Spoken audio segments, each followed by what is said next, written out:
Zawahiri was in downtown Kabul because of Biden's disastrous Afghanistan withdrawal. Listen 4 minutes comment gift article share President Biden's announcement on Monday that al-Qaeda leader Ayman al-Zawahiri had been killed is great news. A murderous terrorist with the blood of thousands of Americans on his hands has been removed from the face of the earth. Biden deserves credit for authorizing the operation this past weekend that took out Zawahiri, who, Biden said, had been living in downtown Kabul. Here is a question: what was Zawahiri doing in downtown Kabul? Following the United States' catastrophic withdrawal from Afghanistan last summer, Biden assured us that al-Qaeda was gone from that country. Look, let's put this thing in perspective, Biden said last August. What interest do we have in Afghanistan at this point with al-Qaeda gone? We went to Afghanistan for the express purpose of getting rid of al-Qaeda in Afghanistan. And we did.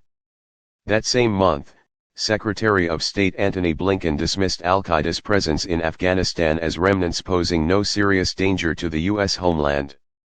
Nearly a year later, even as we celebrate the strike against Osama bin Laden's right-hand man and successor, questions abound. Zawahiri showed up not in some remote cave in the Hindu Kush mountains but in the very heart of Afghanistan's Taliban-controlled capital. What was he doing in Kabul? Who invited him? With whom was he meeting?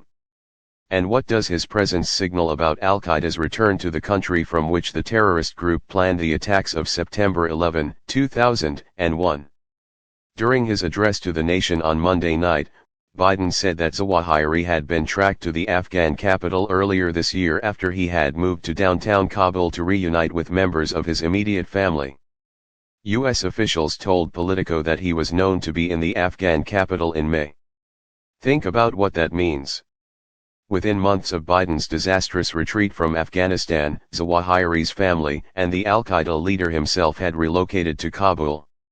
On Monday, Biden said that Zawahiri had made videos, including in recent weeks, calling for his followers to attack the United States and our allies. If he was known to be in Kabul in May, and made videos urging his followers to kill Americans in recent weeks, that means Zawahiri was planning and inciting external operations against the United States from Afghanistan, possibly under the protection of the Taliban. That might not have been possible if Biden had listened to his military commanders and left a residual U.S. force in Afghanistan, preventing the Taliban's return to power. A critical question now is, what operations was Zawahiri planning? Unfortunately, we might never know. Unlike the 2011 raid that killed bin Laden, the operation that killed Zawahiri was not carried out by a team of U.S. Special Operations Forces. That's because, thanks to Biden, the United States no longer has boots on the ground. Zawahiri had to be taken out by drone strike, which means we had no ability to exploit the site where Zawahiri was killed by collecting pocket litter, computers, hard drives, cell phones, documents or other material intelligence. The bin Laden raid produced a trove of information on al-Qaeda's operations, ongoing plots, the identities and locations of al-Qaeda personnel and other vital actionable intelligence. The drone strike that vaporized Zawahiri destroyed all the actionable intelligence he possessed along with him. Some lessons of this incident are clear: al-Qaeda is back in Afghanistan. Yes, it is good that we killed Zawahiri and Biden deserves credit for the strike.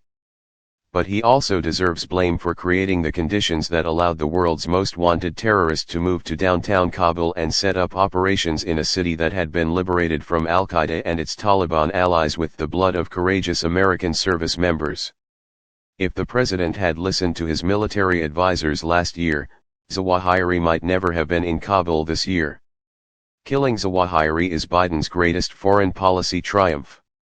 The fact that al-Qaeda's leader was in Kabul is Biden's greatest foreign policy disgrace.